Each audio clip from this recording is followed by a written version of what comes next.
ইমাম আহমদ ইবনে হাম্বলকে এলাকার কেউ চিনে না। যে এলাকায় গিয়েছেন ওই এলাকার কেউ তাকে চিনে না, জানে না। ওই মসজিদের ভিতরে মাগরিবের সালাত তিনি পড়লেন। সালাত পড়ে তাসবিহ শুরু করলেন, জিকির শুরু করলেন, নামাজ শুরু করলেন। উদ্দেশ্য হলো ইশার সালাত তিনি ওই মসজিদে আদায় করবেন। ইশার সময় হয়ে গেল, ইশার নামাজও এই মসজিদে তিনি আদায় করলেন।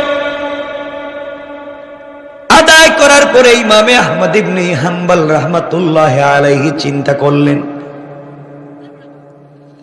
আমি আর কোথায় যাব? আজকের রাত্র ঠান্ডার রাত্র, বাড়িতে যেতে পারবো না। আমি পথিক মুসাফির, কেউ আমাকে চিনে না, কারো বাড়িতে আমাকে জায়গা দিবে না।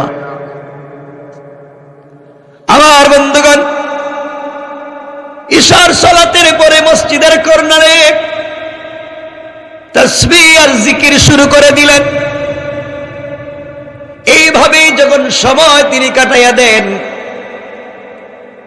এমন সময় মসজিদের কমিটির কেউ অথবা মসজিদের কর্মচারী, খাদেম, কোন স্টাফ ইমামে আহমদ ইবনে হাম্বলকে বলছে, আপনি কে? ইশার পরে সকল মুসল্লি মসজিদ থেকে বের হয়ে গিয়েছে, আপনি কেন যাচ্ছেন না? আপনি কেন বসে আছেন? ইমামে আহমদ ইবনে হাম্বল রাহমাতুল্লাহি আলাইহি বললেন, বাবা, আমার বাড়ি অনেক দূরে। আমি আমার বাড়িতে যদি যেতে চাই, আগামীকাল সকাল হয়ে যাবে যেতে যেতে। এই জন্যে কনকনে শীতের রাত্রে আমি যেতে চাই না। এই মসজিদে পথিক মুসাফির হিসাবে আমি থেকে যাই। ফজরের সালাত পরে মসজিদ থেকে আমি বের হয়ে চলে যাব। মসজিদের কমিটির কেউ, স্টাফের কেউ, খাদেম, যে কেউ বলল, না, আমাদের মসজিদে রাত্রবেলা থাকবার জায়গা নাই, আপনাকে চিনি না, অপরিচিত কাউকে আমাদের মসজিদে থাকবার জায়গা নাই।